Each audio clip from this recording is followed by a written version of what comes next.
Hi, I'm Stephen Lepitak, and I head up editorial in Europe for Adweek as we're growing the brand over here. And I'm delighted to have been asked to lead this panel where I'll be talking to the D&AD jury for Impact this year to find out some of the winners and also some of the thoughts they have about why they chose those and the trends that we're seeing from having reviewed this year's entries. And it's a heck of a lineup. I'm really excited to get to talk to these creative minds who, for the next 40 minutes or so, are just going to give us everything they have so that we can take away for the rest of the year some of what we can expect in terms of creative trends. So let me start by asking the head of the panel for this year. Priya, could you introduce yourself to the audience? Tell us a bit about yourself. Sure, Stephen. Thanks a lot for the introduction. So this year, as President Jury for Impact, we had an amazing set of discussions given the year that we had, 2020. And myself, I'm Priya Prakash. I'm the designer founder for Design for Social Change. We are an urban tech R&D company making cities better. And our focus from social change is moving increasingly towards climate change and climate crisis, given everything that we are seeing currently. So we are partnering with large organizations to see how we could change their business model by embedding nature-based systems. But it was a real privilege being with the jury members, and we had some fantastic discussions. We were able to really go deep on a systemic level on the issues that are facing overall from a cultural perspective, from a societal perspective, from a technological and political perspective, and an economic perspective. And I think it was a real honor to be present in these discussions, learn from each other, confront some of our biases, and also reshift and reframe the questions and the briefs that came through the impact category itself. So I'll let the others introduce as well. Thank you very much. I will ask Richie, could you go next, please? So I'm Ruchi, pronounced as Gucci. So it's Ruchi Sharma, and I'm Indian based in Sri Lanka. I was working with a big multinational in the corporate world for a long time, but very recently, thanks to COVID, which I think was an excellent opportunity, I started my own setup called Human Sense. And we are a creative collective trying to work in the area of social impact. I think COVID has really made us all sit back and think about how we want to spend the rest of our lives now. So it's a very exciting space, and I really enjoyed being a part of this panel because it's not just the quintessential advertising guys, it's everybody doing some amazing things in their part of the world. And so thank you so much for inspiring me, guys. Yeah, you make a great point, Richard. There's an awful, despite how hard it's been, there's an awful lot of opportunity out there. So that's great to hear that you're doing well in your new venture. Thank you. So Thomas, can I ask you next to introduce yourself? Thanks, Stephen, and thanks everyone. Thomas out of Copenhagen, Denmark, and I've probably been a voice advocating for change and impact in the industry for about 15 years or so. So I'm really extremely happy to be judging impact. I would say it's probably the most important award in the world. Nothing less, nothing more. I work daily in the advertising agency, and we work across kind of three areas. Education, trying to shift the mindsets in our industry through education, keynotes, etc. Do a lot of campaign work, and thirdly, we work with entrepreneurs, because I do think a lot of those bright minds out there are the ones that are going to change the status quo. So very happy to be part of this group, and we had so much fun judging. So Elsa Marie, could you go next? Hi, I'm Elsa Marie De Silva, based out of Mumbai, India. I'm the founder of Red Dot Foundation. We work on gender justice and equality.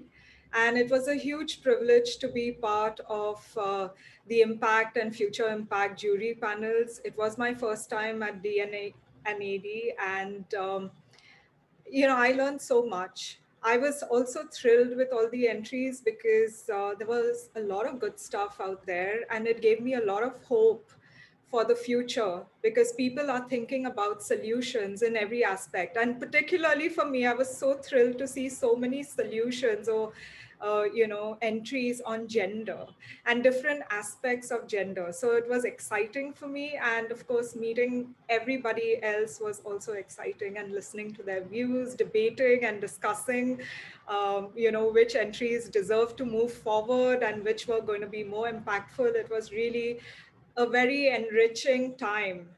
And thank you for having me. Thank you, Elsa Marie. And finally, Tim, could you tell us who you are? Hey, everybody. I'm Tim Hawkey, Chief Creative Officer of Area 23 in New York. So as Ruchi Gucci said, I guess you would call me a quintessential advertising guy. So on the impact panel, I kind of stick out like a sore thumb, like, why'd they let that guy in here? I haven't founded anything yet. Haven't had a huge impact on the world yet.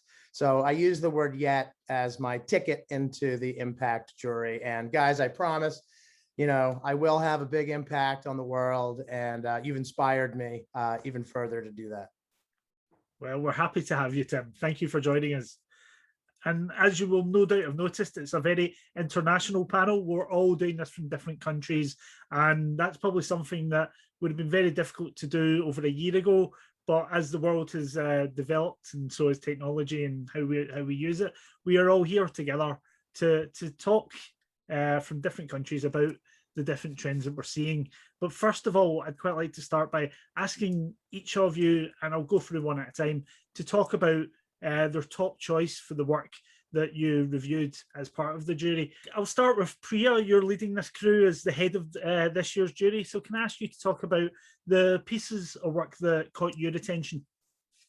Sure, Stephen. So we discussed a lot of themes as a jury, and a couple of us, including Thomas and myself, we've been very much passionate about the climate space, especially how we communicate the complexity around climate crisis and climate change. And I want to bring two entries to the table, which take very different creative approaches to help people to take action. So the first one is Earth Speaker.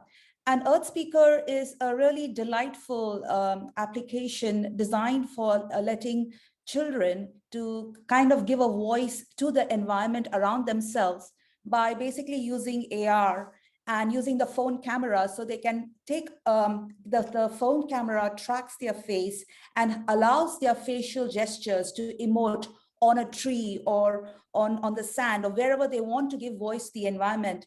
And the reason I want to bring this is it was a very simple, human, emotional way for a child's imagination to run wild and give that imagination a voice.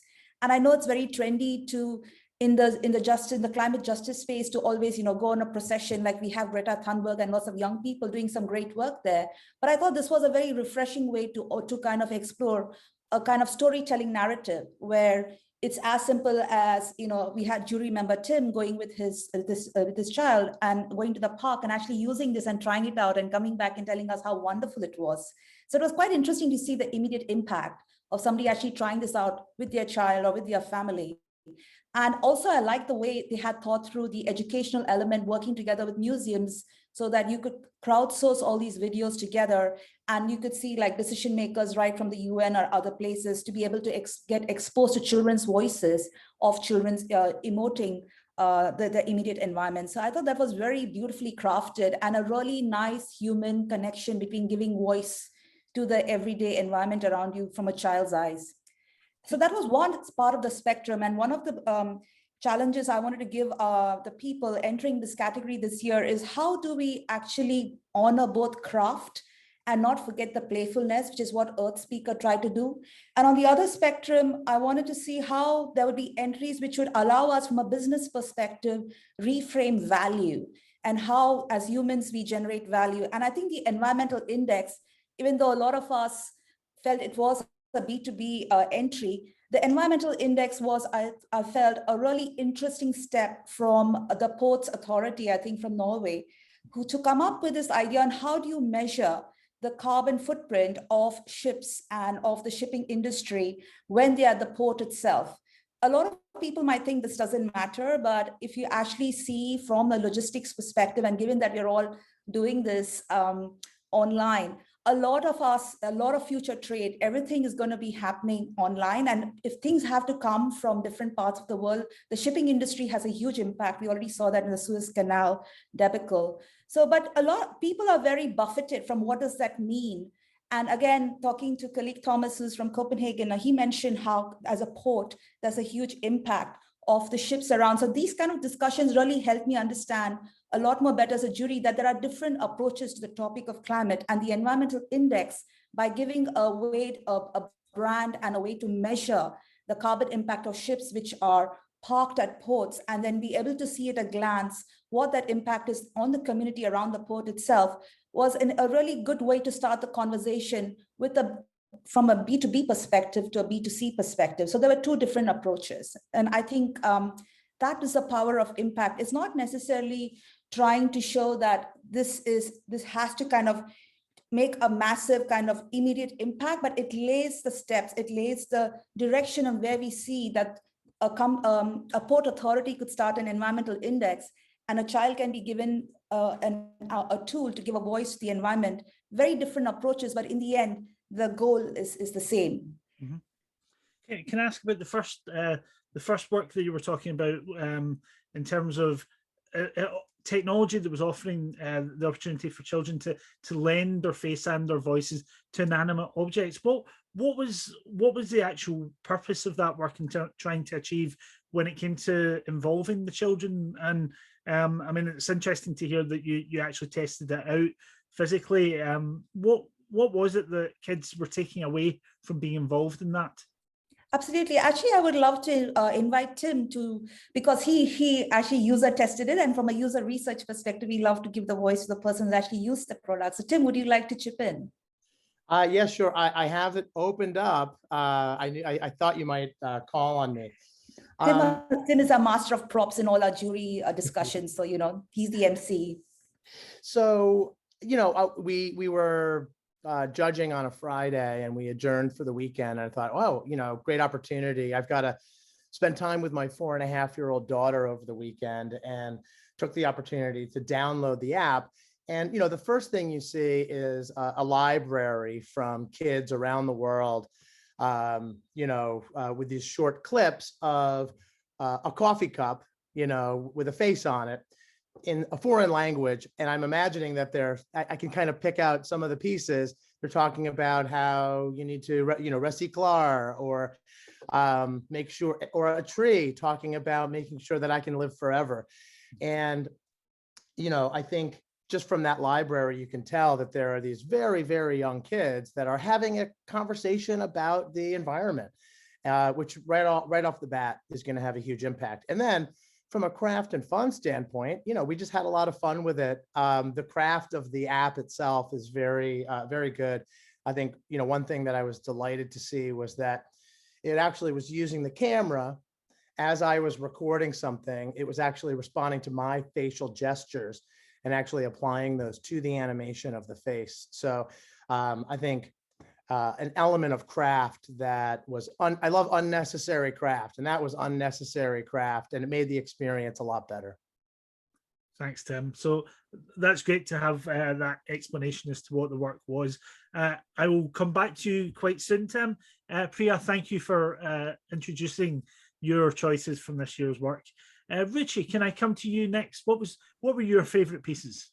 When you're judging impact, there are just so many amazing pieces, but I kept reminding myself to wear the hat of impact, literally. Like, how are you really making an impact on the largest possible community? And because I'm so passionate about the whole women empowerment space, there was one piece that really stood out for me, and ironically, it stood out for all the reasons that you don't really see it in the I think in today's advertising jury. It's not got cool tech around it. It doesn't have any of those fancy latest trends and stuff like that. What it has is just very insightful storytelling. But the most important thing is, for me, what worked was the insight. And this was called the financial fairness. And it was done, I think it's called Jane's Story. And it's just such a beautiful film. And it's just pure storytelling. I mean, you could even argue, like, is it just the film that we are judging it by? And we did have that conversation in the jury as well. And when you look at it, I just think all really impactful ideas sometimes are so deceptively simple that you might even ignore them. Having worked in this women empowerment space, and especially in South Asia, I think it's very different from country to country and culture to culture. And I think one of the things that's really holding a lot of women back, and I'm sure Elsa will be able to add a lot of in-depth conversation to this, is the fact that our women are not financially empowered.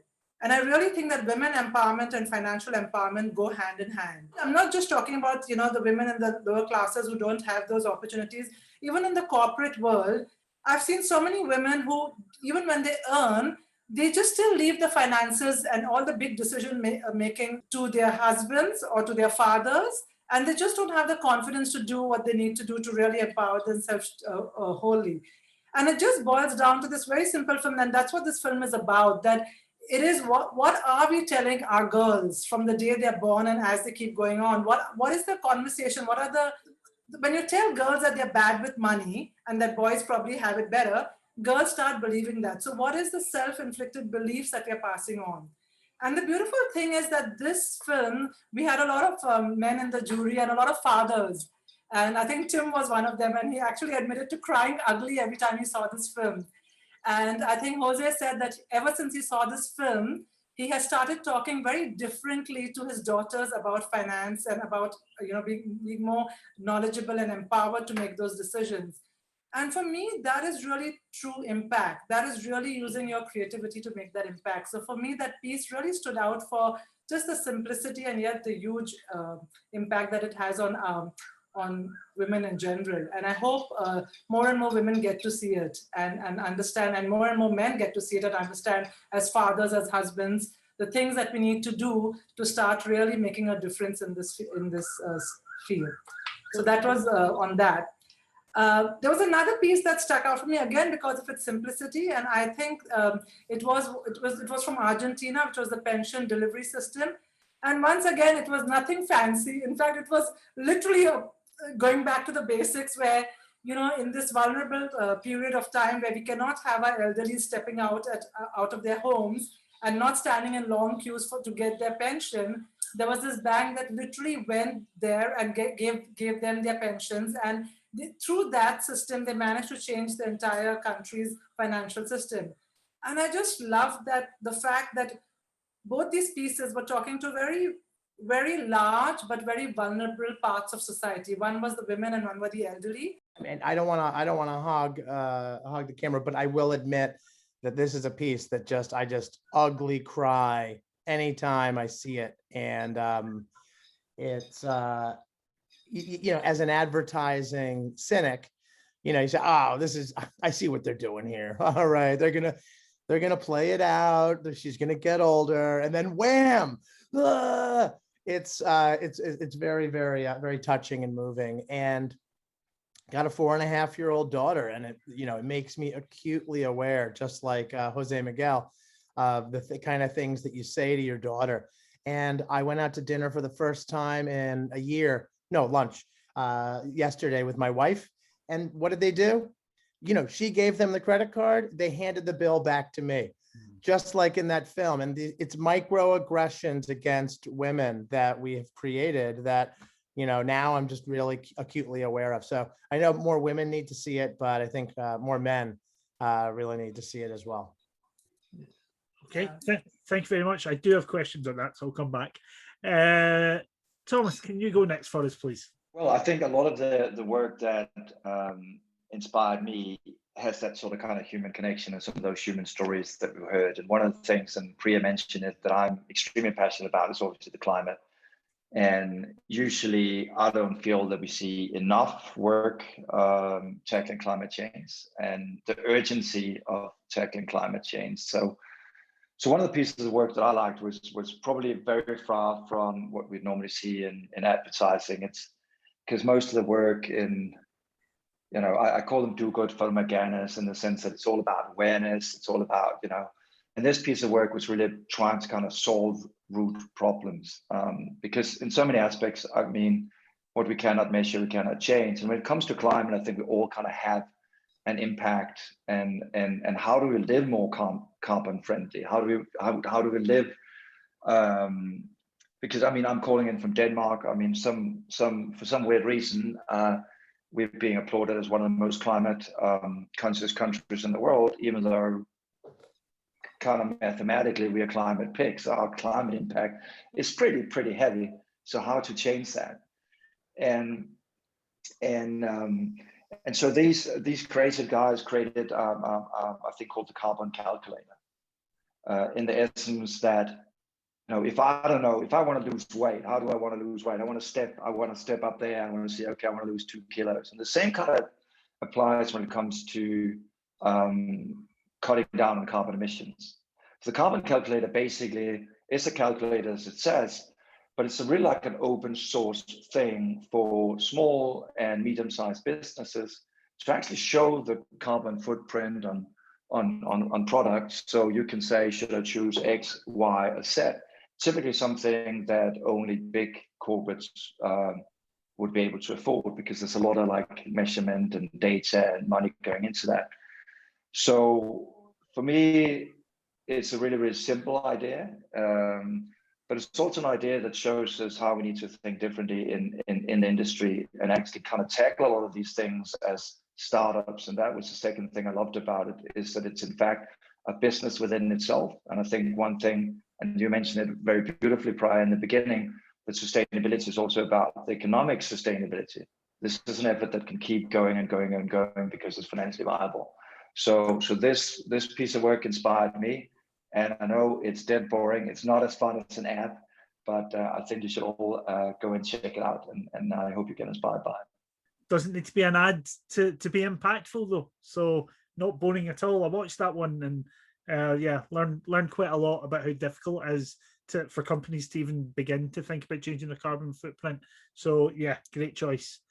Elsa Marie, can we come to you next? Sure. So, there were several pieces that excited me because they spoke to me on the gender issue, and they were very well done. And but my favorite was the future official sponsors of the National Women's Soccer League. And I liked it because it was very cleverly done. So as we all know, there's a wage gap, right? The parity is going to take something like 150 years to bridge. And that's horrific for a woman, to think about that you're going to be paid equally for the same amount of work in 150 years. We're not going to be alive. That's something that baffles me. And I thought that the way they did it was so clever. So what Budweiser did was it highlighted the pay gap amongst soccer players. And where do they get their sponsorships from? Brands. So they showed the brands that sponsor the men's league, and there was no shortage of it. There were like tons of them, and there were just 2 or 3 brands that were sponsoring the women's league. And Budweiser came up with this ad which had 6 spots for future sponsors. And they encouraged the sports fans to go onto social media and tag their favorite brands to say, we would like you to be one of those sponsors. So in a way, it was a bottom-up and a top-down approach, putting pressure on systemic change. And it did result in 6 brands signing up, as well as a 20% increase in the salary cap. So I thought that was an immediate win, but it was also systemic change occurring in real time, because we can't wait for 150 years. And it's all of us that have to pitch in to make that change happen. Only women highlighting this issue is never going to shift the needle on the topic. It's men, and most men control the money power. They're also head of all these organizations. If you look at the percentage of women at leadership positions in most companies, they're very few. So I think this ad was, great on so many accounts. And then there was another one that caught my attention, and that was the Google ad. It was in Future Impact, actually. It was by students, I think, who used a Google technology called Guideline. And it targeted these marathon runners, and especially the visually impaired, where they could pick up signals from the central line that is drawn to guide the marathon runners in a straight path, or the quickest path to the finish line. And that would reflect signals to their phone. So it was really simple tech, the phone would pick up these signals and give the person running further signals as to whether they were on the right path or not. But it made me cry because this man who was visually impaired didn't have to depend on an assist runner or a dog to help him run. And it will, you know, these are things that we take for granted, right? The ability to walk on the road, the ability to run freely and not have to worry about our safety. But I was thinking further beyond just what they had portrayed in this future impact solution. I was thinking about this technology and how it can be adapted in different situations, including in safe spaces like museums or, you know, maybe conference venues, or even, you know, buildings that can help them move around freely and not feel dependent on others. So to me, I think overall I had a great time because my brain was like stimulated with all these ideas, and I came away, you know, very, very charged up. That sounds like an issue that is just incredible to think is still pertinent in this day and age. So thank you for outlining it, Elsa-Marie. And Tim, we've heard from you a couple of times already, but now it's your chance to tell us about your choice. Yeah, you know, my very favorite piece was a piece from Samsung in Spain called Tallk. And this was an accessibility tool for people living with ALS. You know, ALS slowly paralyzes the body, and the eyes are one of the last things to go. And, you know, we've all seen Diving Bell and the Butterfly, so we know how you can use your eyes to communicate.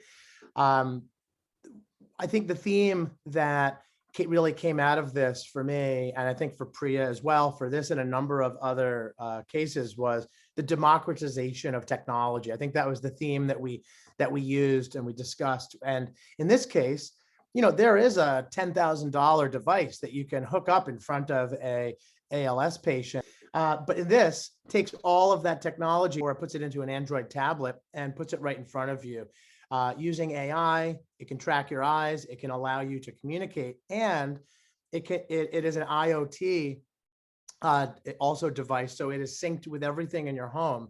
So now you can turn on your lights and you can adjust the temperature in your home, and it can give you that shred of independence and that shred of agency in life, and not have to have care around the clock, and perhaps have that one moment. And I just absolutely loved it. And then, you know, Priya, there was an aspect of maybe like it was a software developer's toolkit as well. And that's honestly something I don't understand, but you do. So could you talk about why that was important? Sure. Thanks, Tim, for turning me into the geek here. So yeah, I was quite pleasantly surprised to see a startup that, like, this is from Spain, a startup in Spain was prescient enough to create an SDK, a software development kit for other developers to be able to take advantage of their application protocol interface and the libraries that they have created, so that lots of new applications could be built on top of the underlying technology. And this is quite refreshing to see a small company do this, and it's quite smart, because then you're creating a whole new developer ecosystem, just like Apple and Android had done for different apps. But you're seeing this now happening in the healthcare. And if we have this as a trend within healthcare, you can imagine, like Tim put that, like a lot of very expensive kit really becoming available widely through the power of the phone. And I think that's very, very cool. Technology seems to be a big player in most of your choices. Do you feel that the enablement of technology is allowing you all creatively to solve problems and express the ideas that you're having? How important is technology becoming to the creative landscape? Yeah, I think that's a great question, Stephen. A lot of times we've seen in the past is, you know, technology is the solution, but what is the problem? The jury was very, very keen that we look outside just yet another AI solution, yet another deep fake to titillate our attention. That's what I loved about having such a great jury members, that we could really question the use of technology. Was it used for technology's sake? Did it have a longer sustainable solution? Was it a flash in the pan to just be in this awards category? Was there a shelf life after the awards? Was there any follow-up? So I think technology is a bit like an ingredient in your kitchen. You can use it, but you actually have to see how the dish is after using it. Sorry, I love cooking and always use everything as a cooking metaphor. But I think it's just one of the many other things. And, both Ruchi and Elsa were mentioning, the storytelling, the human aspect, that is the foreground. The technology is the background. And then both Tim and Thomas also mentioned this, but the democratization and scaling up so that it's widely available. It's not just meant for people with privilege or people with access to very high end. That became also another filter in our judging criteria to say, how has this enabled access? So technology for us as a jury was not necessarily the flashy new tech, but how the ingenuity of using that flashy tech to give impact and benefit, like we saw in Guideline, like we saw in the Tallk ALS, and also we saw in Earth Speaker and in Environmental Index and the Carbon Calculator. What do you think you've learned from seeing all of this work? And do you think that's going to change as a result of what we've all gone through over the last 12 months? Actually, there were a lot of entries that spoke about COVID and, community initiatives that they took up during COVID.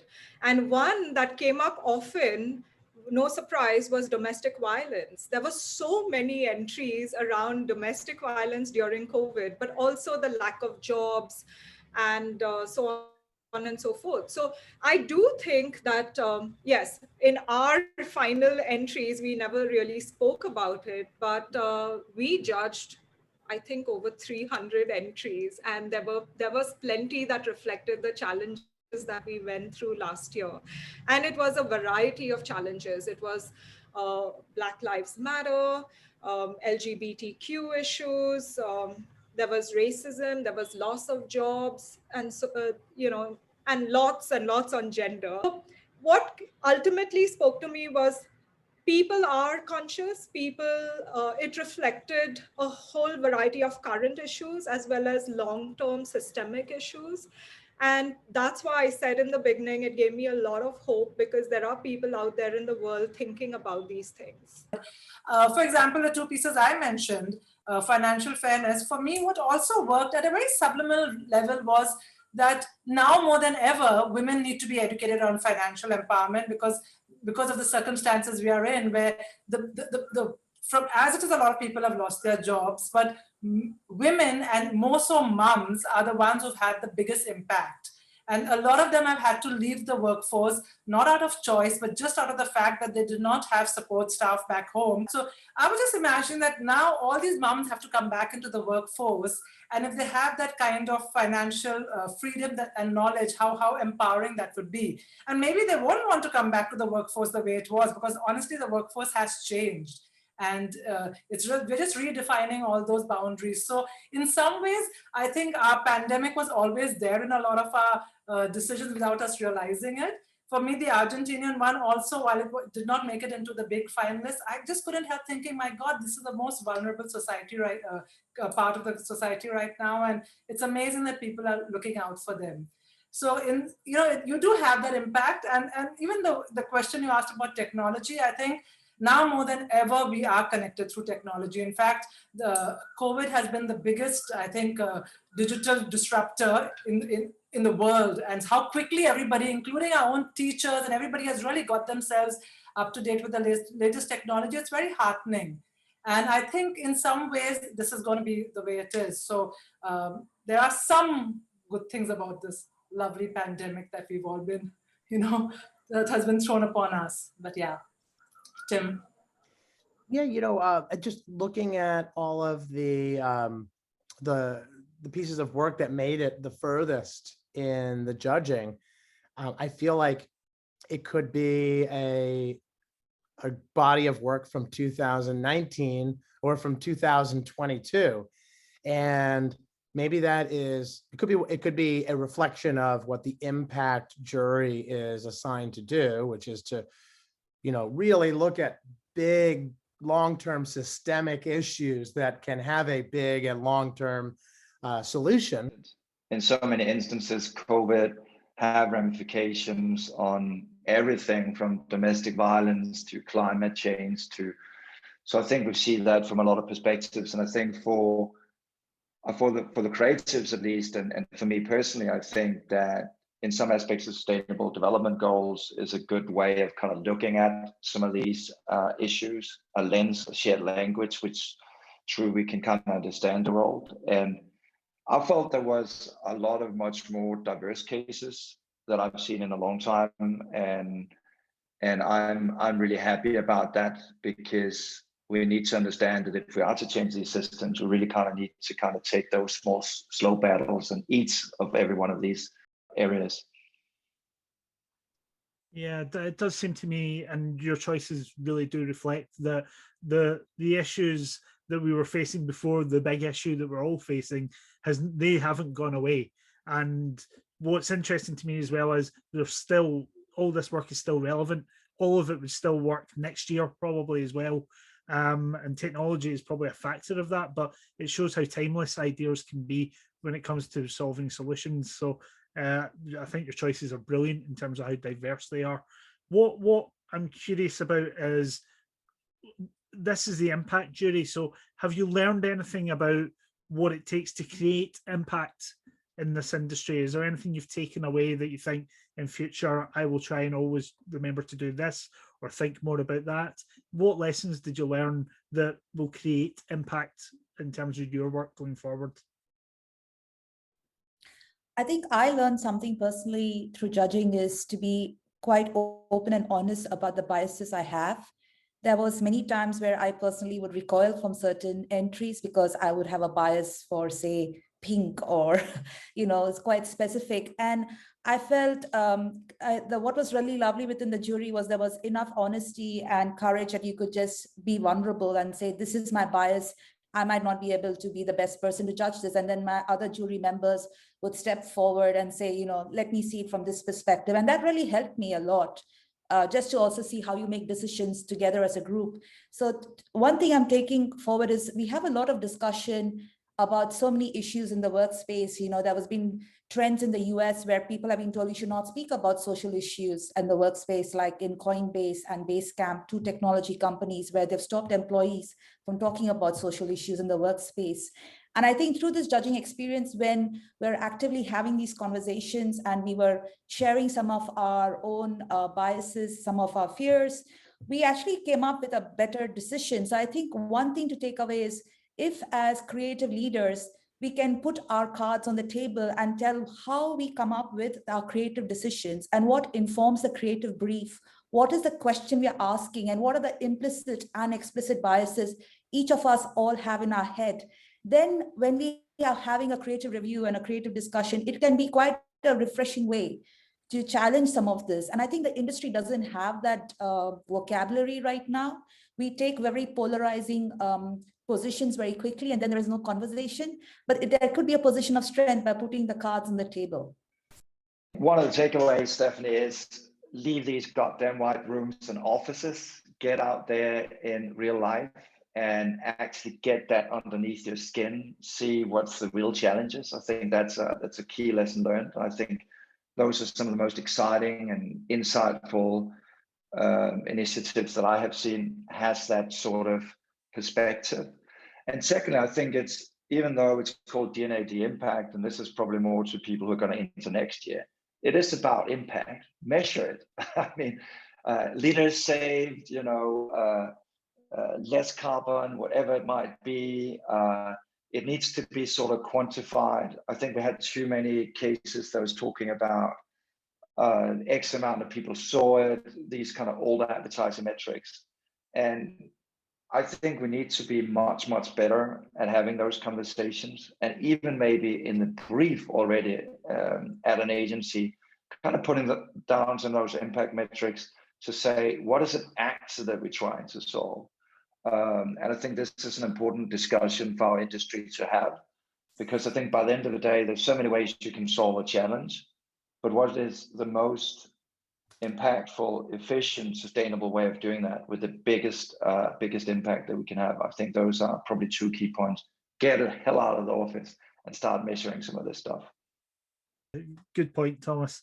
What's been lovely to hear from you all as well, and we haven't really addressed this, but it's been the positive vibes that you all seem to have. There is real hope from you all, and I think that's something that I'm going to expect to see more reflected in the work coming out of the industry going forward.